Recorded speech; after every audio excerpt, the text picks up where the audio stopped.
reste dans la thématique du budget. Les vidéos précédentes, déjà, j'ai défini le budget.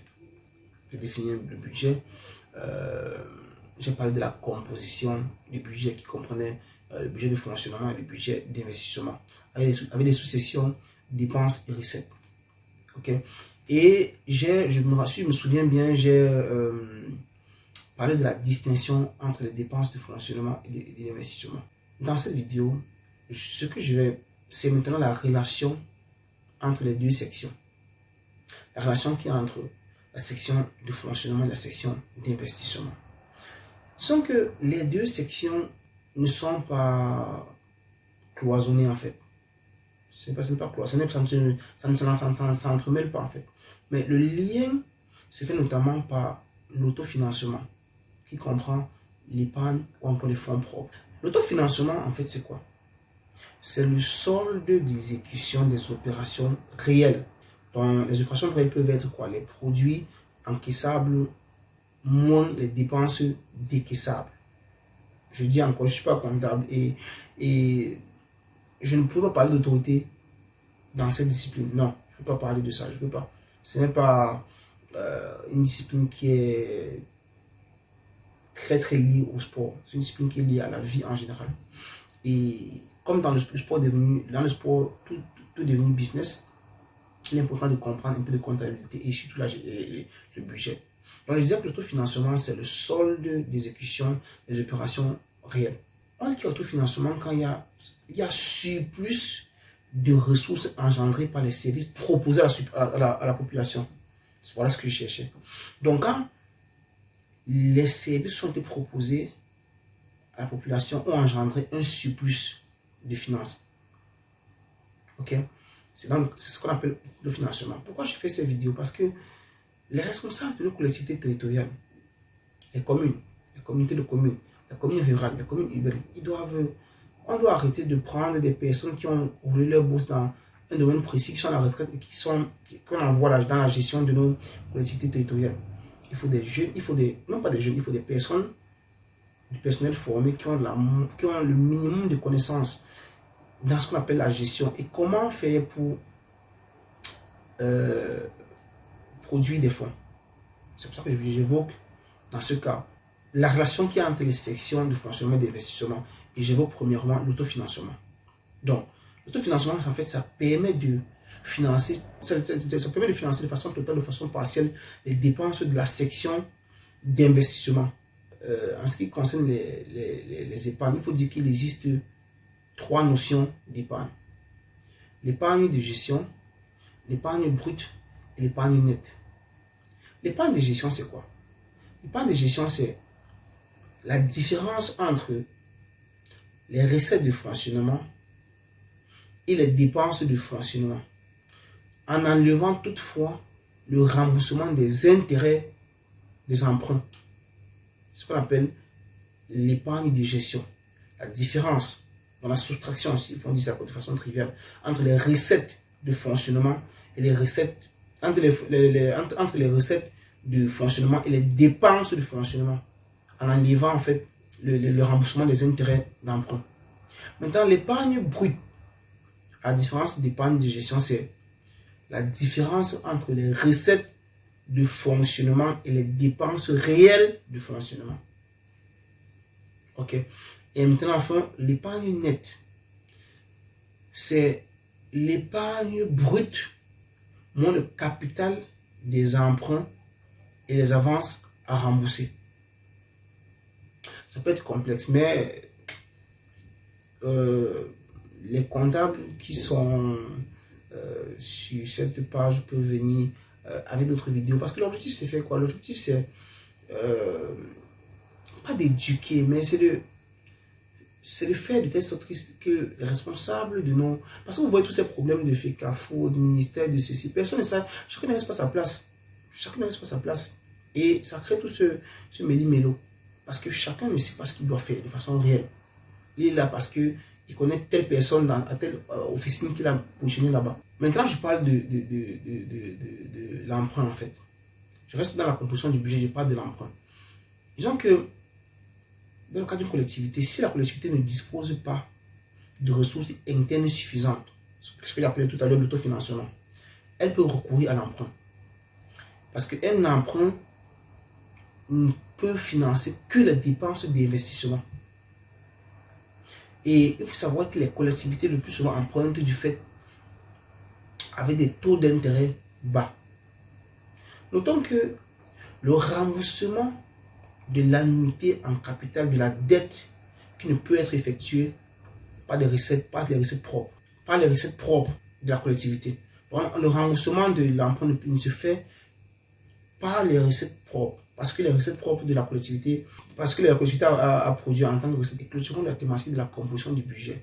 Évoquons quelques notions. Restons dans la section investissement et évoquons la notion d'immobilisation et la notion d'amortissement. Je vous rassure que c'est deux notions qui m'ont donné les céphalées, parce que j'avais du mal à comprendre c'est quoi la notion d'immobilisation, c'est quoi la notion d'amortissement. Honnêtement, j'avais du mal à comprendre cela. Alors, dans le cas de la section d'investissement, quand on évoque la notion d'immobilisation, il faut dire de prime abord que une structure, en fait, qu'elle soit publique ou privée, est amenée à acquérir, par exemple, le matériel informatique, les ordinateurs, le matériel pour les imprimantes, les photocopies, tout ça, le matériel informatique. Et ensuite, du mobilier, des bâtiments, et j'en passe. Donc, toutes ces dépenses qu'on engage participent à créer le patrimoine de la structure. Donc, c'est pour ça qu'on parle dans la section d'investissement de notion d'immobilisation. Maintenant, si on reste toujours dans la section d'investissement et on évoque la notion d'amortissement. L'amortissement, en fait, c'est un processus de correction de l'évaluation des immobilisations de la structure, compte tenu de la consommation irréversible des avantages économiques qu'on attend des biens d'une structure. Donc, c'est entre autres une technique qui permet de répartir le coût des immobilisations sur le rythme en fonction de comment on les utilise en fait. Quel est l'objectif de l'amortissement? C'est d'assurer le renouvellement des immobilisations. Parlons maintenant aussi de la notion de dotation aux amortissements. La dotation aux amortissements, en fait, je pense que c'est un terme comptable qui comprend la prise en compte sur le plan comptable de la perte de la valeur d'un bien immobilisé, du fait de l'usure du temps ou encore de l'obsolescence du bien. Donc, les immobilisations qui ne subissent pas d'usure, en fait, ne sont pas amortissables. Vous comprenez la différence? Les immobilisations qui ne s'usent pas avec le temps ne sont pas amortissables, comme par exemple les terrains, les œuvres d'art ou même les titres de participation. Donc, la dotation aux amortissements constitue un échange non décaissé. Évoquons aussi maintenant le fait qu'il y a un ordre d'élaboration du budget de fonctionnement et d'investissement. Parlons de l'ordre d'élaboration du budget de fonctionnement et d'investissement. On ne se lève pas comme ça, on fait un budget soit de fonctionnement, soit d'amortissement de façon hasardeuse. Non, il y a un ordre. Alors, pour élaborer le budget de fonctionnement, d'investissement, il faut commencer par déterminer les recettes de fonctionnement, c'est-à-dire les recettes régulières et les recettes permanentes. Il faut inscrire aussi les dépenses de fonctionnement, c'est-à-dire les dépenses courantes et les dépenses ordinaires. Il faut calculer l'épargne de gestion. J'ai déjà évoqué l'épargne de gestion, ce qu'on appelle l'épargne de gestion. Il faut calculer l'autofinancement brut à transférer en section d'investissement. Il faut vérifier, il faut calculer la CAF. Il faut vérifier aussi que la CAF est satisfaisante et conforme aux objectifs fixés.